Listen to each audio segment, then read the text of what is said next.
Hello everybody, welcome back to Points and Miles 101, a 10-part crash course series to help you better understand the basics of the Points and Miles game.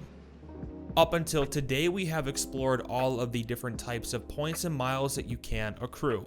Airline miles, hotel points, and transferable points. During those conversations, we've touched briefly on how you can earn those. Flying will earn you miles, staying at hotels will earn you points, and credit card spending will earn you all three. And of course, in the case of transferable points, you can elect which loyalty program you want to send those points to. But there are plenty of other ways that you can earn these points and miles, primarily centered around day-to-day activities that might not have anything to do with actually traveling. You may be surprised to find out how many different ways you can earn these points and miles on top of what you're already earning while you're traveling. So in this video, I want to take more of a macro look at all of the different ways that you can earn. I myself am more of a visual learner, so let's take a look at this through a little flowchart that I like to call the earning tree. We'll start by plotting our three types of currencies: airline miles, hotel points, and transferable points. Starting at the top with transferable points, earning these is pretty straightforward. You can do so via credit card spending with certain cards from the 6 main issuers we talked about in episodes 5 and 6. This is basically the only way that you can earn these points, albeit with a few exceptions that I do want to make note of here.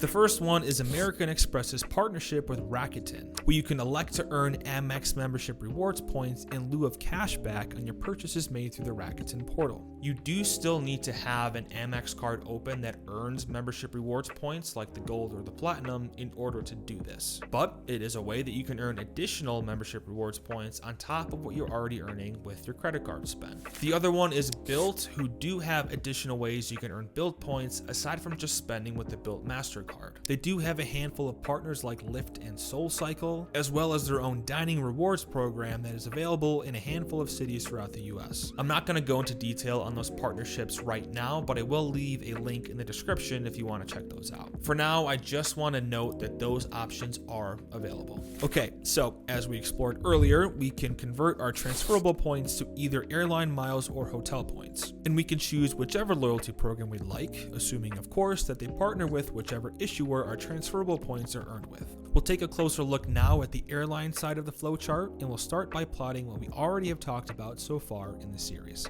First and foremost, you earn airline miles while flying, not only by flying with your favorite airline, but also by flying with their various partner airlines across the globe. And we also know that you can earn airline miles by means of the various co-branded airline credit cards that we talked about in episode 7. Now this is where things get kind of fun. On top of earning by flying and by credit card spending, every airline has a bunch of partners and programs through which you can earn miles on things you're already likely doing every day. For example, every airline has an online shopping portal that customers can utilize to earn miles while shopping online. Simply log in, click any affiliated link, complete your shopping as you would, and get miles for that purchase. You just have to make sure that you complete your purchase in the same window that pops up when you click the affiliate link, because that is how the purchase gets linked back to your airline account. For the most part, your experiences within these portals are going to be the same no matter which airline you choose. Every portal besides the one for JetBlue is managed by the same third-party company called Cartera. So most of the merchants and the mileage multipliers are going to be the same, of course, with some nuance sprinkled in. So you don't really have to worry about whether or not one airline has a more lucrative shopping portal over the others.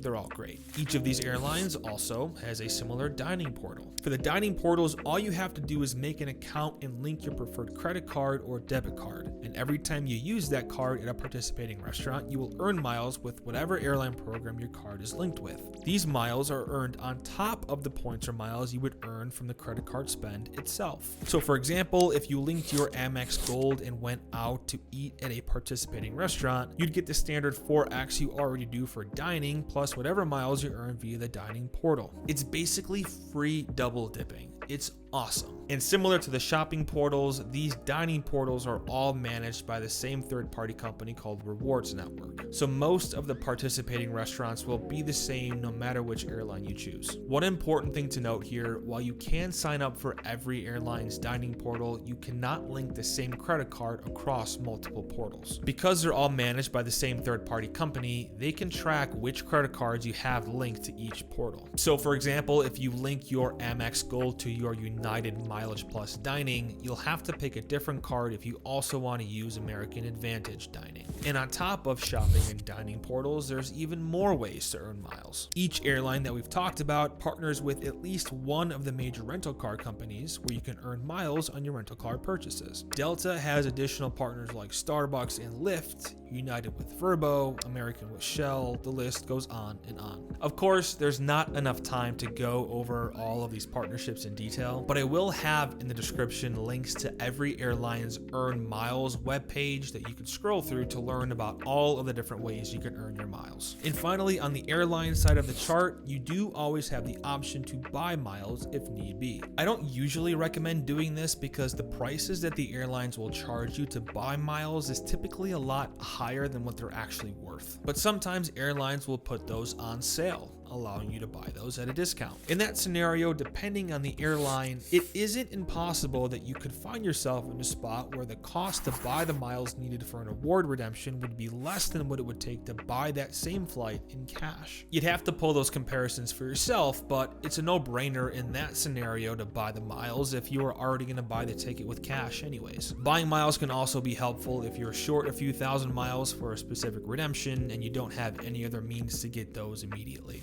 Now, as we jump to the hotel side of the chart, you'll find a lot of similarities in the way these points are earned. We'll start first with what we already know. You will earn points for every night you stay, plus you have the ability to earn points on credit card spend with one of the many co-branded hotel credit cards that are available. On top of these two primary avenues, another way to earn points that is unique to hotels is the ability to earn points by hosting meetings and events. Whether it be a business meeting, a wedding, or a fundraiser, each of the four major hotel brands offer the ability to earn points based on the event spend. And as we explained with the airlines, the hotel groups also have external partners through which you can earn points. Marriott, Hilton, and IHG do offer their own dining portals for the same third party that is used by the airline dining portals. The same credit card restrictions apply to these dining portals too. You cannot link the same card across multiple portals, including the airline portals, because they're all managed by the same third party. On top of that, every one of these hotel groups has partnerships with various rental car companies, and there's also a range of unique partnerships like Marriott has with Starbucks or Hyatt has with Peloton,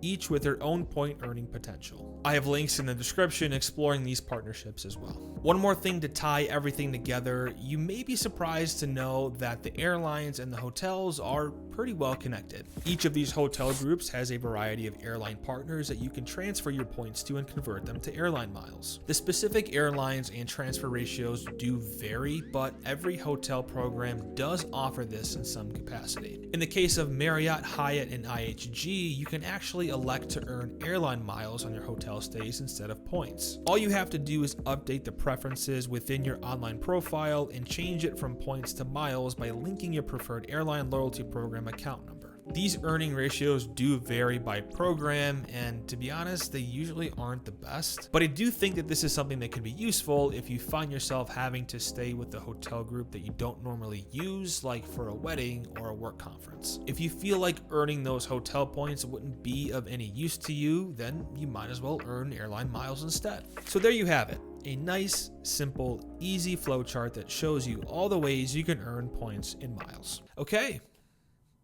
Pretty easy, right? No, obviously there is a ton to keep track of, but luckily for you, you can always come back right here and refer to this chart. And as is the case with everything, the more you do this stuff in practice, the more comfortable and familiar you will become with all of it. You will soon come to realize how many points and miles people leave on the table every day just by not knowing that you can earn them in all of these different ways. But you are no longer one of these people because you are now an avid scholar of points and miles. Well done. And now, my friends, we have made it to the home stretch of the series. Now, talking about how to earn points and miles is great, but let's be honest here, the conversation we all want to be having is how do we redeem those points and miles for some amazing travel experiences? And that is what we're going to cover in the last two videos by going over all of the best practices when it comes to redeeming your points and miles. In the meantime, thank you so much for watching, and we'll catch you in the next.